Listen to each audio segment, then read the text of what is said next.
নমস্কার বন্ধুরা, কেমন আছেন সবাই? আর আমার চ্যানেলে নতুন নতুন অনেক সদস্যকে আমি পেয়েছি, যাদের অসংখ্য ধন্যবাদ আমার চ্যানেলটিকে সাবস্ক্রাইব করে নেওয়ার জন্য। এভাবেই আমার পাশে থাকুন। আর চলুন, আজ কিন্তু বানিয়ে নিলাম আমি হাঁসের ডিমের কারি। তো দেখে নিন কিভাবে বানিয়েছি। হাঁসের ডিমের কারি বানানোর জন্য ডিম আলুটা একটু সেদ্ধ করে নিয়েছিলাম, আর সর্ষের তেলে ডিম আলুটা একটু হলুদ লবণ দিয়ে ভেজে তুলে রেখেছি। আর ওই তেলেই দিয়ে দিলাম শুকনো লঙ্কা, তেজপাতা আর পাঁচফোড়ন। একটু ফোড়নটা ভেজে নিয়ে আমি ওখানে দিয়ে দিলাম পেঁয়াজ কুচি।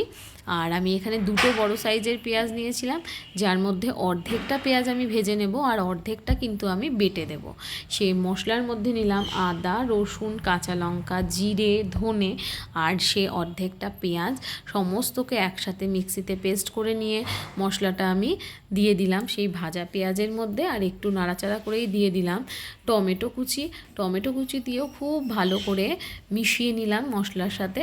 আর টমেটোটা একটু নরম হয়ে যাওয়ার পরেই ওর মধ্যে দিয়ে দিলাম গুঁড়ো মশলা, যার মধ্যে ছিল লবণ, হলুদ আর কাশ্মীরি রেড চিলি পাউডার। সমস্ত কিছু দিয়ে খুব ভালো করে মিশিয়ে নেওয়ার পর মশলাটা যখন কষে গেল, তখন ওর মধ্যে দিয়ে দিলাম ডিম আর আলুটা। ডিম আলু দিয়েও কিন্তু বেশ কিছুক্ষণ কষে নিয়েছিলাম। কষে নেওয়ার পর আমি তার মধ্যে অ্যাড করলাম একটু জল। তো এখানে আপনারা গরম জলও দিতে পারেন, তো আমার কাছে সময় ছিল না বলে কিন্তু আমি ঠান্ডা জলই ব্যবহার করেছি।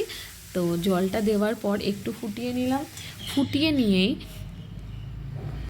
একটু ফুটে যাওয়ার পরেই কিন্তু ওর মধ্যে দিয়ে দিয়েছিলাম সামান্য একটু চিনি, আর দিয়ে দিয়েছিলাম বেটে রাখা একটু গরম মশলা, যার মধ্যে ছিল এলাচ, লবঙ্গ আর দারচিনি। তো সেই গরম মশলাটা ওর মধ্যে অ্যাড করে দিলাম। আর সব শেষে দিয়ে দিয়েছিলাম সামান্য একটু ধনেপাতা, যেটা গার্নিশিংয়ের জন্য ছিল।